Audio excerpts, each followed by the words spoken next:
Sidang perdana gugatan terhadap Otoritas Jasa Keuangan dan Mina Padi Aset Manajemen digelar di Pengadilan Negeri Jakarta Pusat pada Rabu 19 Maret 2025. LQ Indonesia Law Firm melayangkan gugatan dalam perkara 167 terkait gagal bayar reksadana Mina Padi yang menyebabkan kerugian triliunan rupiah bagi ribuan investor.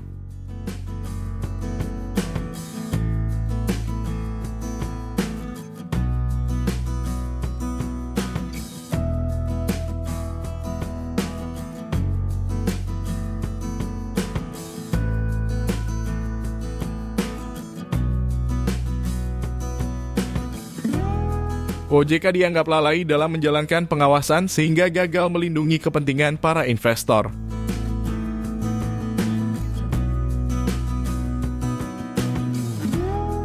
Namun, agenda pemanggilan para pihak harus ditunda hingga 15 April mendatang karena ketidakhadiran kedua tergugat.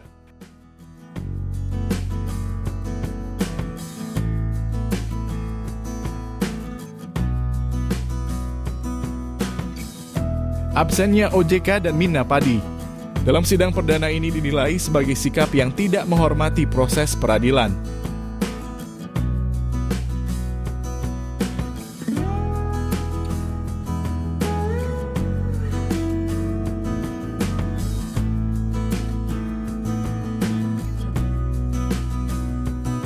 Advokat Surya Laude dari LQ Indonesia Law Firm menyoroti hal ini sebagai preseden buruk bagi lembaga yang memiliki peran strategis dalam pengawasan sektor keuangan.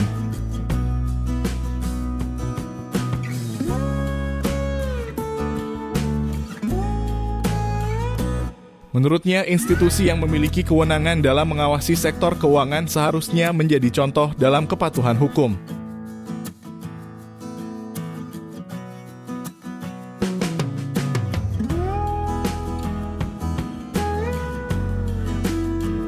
Ya, agenda sidang hari ini adalah masih sidang pertama pemanggilan para pihak. Jadi perkara kami, LQ Indonesia Law Firm, hari ini terdaftar di Pengadilan Jakarta Pusat, nomor perkara 167. Kita menggugat OJK, kemudian turut tergugatnya adalah Mina Padi, tergugatnya adalah OJK.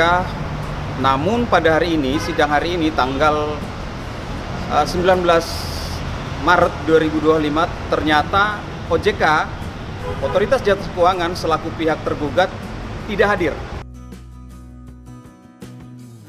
LQ Indonesia Law Firm berharap OJK dan Mina Padi dapat menghadiri sidang berikutnya sebagai bentuk tanggung jawab hukum dan penghormatan terhadap sistem peradilan di Indonesia.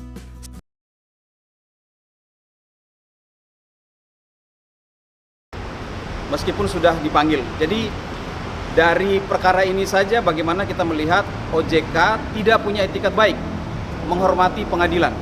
Dalam hal ini sistem peradilan kita memang mungkin oleh mereka dianggap biasa saja, sehingga mungkin mereka tidak hadir. Jadi kami selaku penggugat hari ini sangat menantikan kehadiran OJK untuk sidang berikutnya pada tanggal 15 April 2025. Kami harap OJK datang, tunjukkan tajinya, jangan bersembunyi, harus selalu datang karena ini pengadilan, jadi wajib untuk hadir. Tapi hari ini mereka ternyata tidak hadir, OJK maupun Mina Padi. Sementara itu, Advokat Adi Nugroho menambahkan bahwa kepatuhan terhadap hukum seharusnya menjadi standar utama bagi lembaga yang memiliki kewenangan di sektor ekonomi dan keuangan. Jadi saya kira ini juga catatan ya buat teman-teman di luar sana bahwa seharusnya sebagai lembaga yang paling berkuasa atas keuangan di Indonesia sebagai pengawas, kemudian yang dalam tanda kutip polisinya lah di bidang ekonomi perbankan dan keuangan, seharusnya dia juga taat hukum sama seperti polisi dan APH yang lain, karena biar bagaimanapun walaupun secara tidak resmi tidak dikatakan sebagai aparat penegak hukum, tapi tetap saja dia punya wewenang dan kekuasaan sebagai pengawas jasa keuangan yang ada di Indonesia. Dan sangat disayangkan sekali mereka sendiri tidak taat dengan hukum. Bagaimana dengan lembaga-lembaga yang diawasi di bawahnya? apakah mereka bisa taat dengan aturan-aturan yang sudah mereka terapkan. Nah, ini mungkin jadi catatan buat teman-teman di otoritas jasa keuangan, mohon diperhatikan lah, kira-kira begitu. Persidangan ini menjadi ujian bagi integritas dan akuntabilitas lembaga keuangan di Indonesia. Akankah OJK dan Mina Padi menunjukkan sikap yang lebih kooperatif pada sidang berikutnya?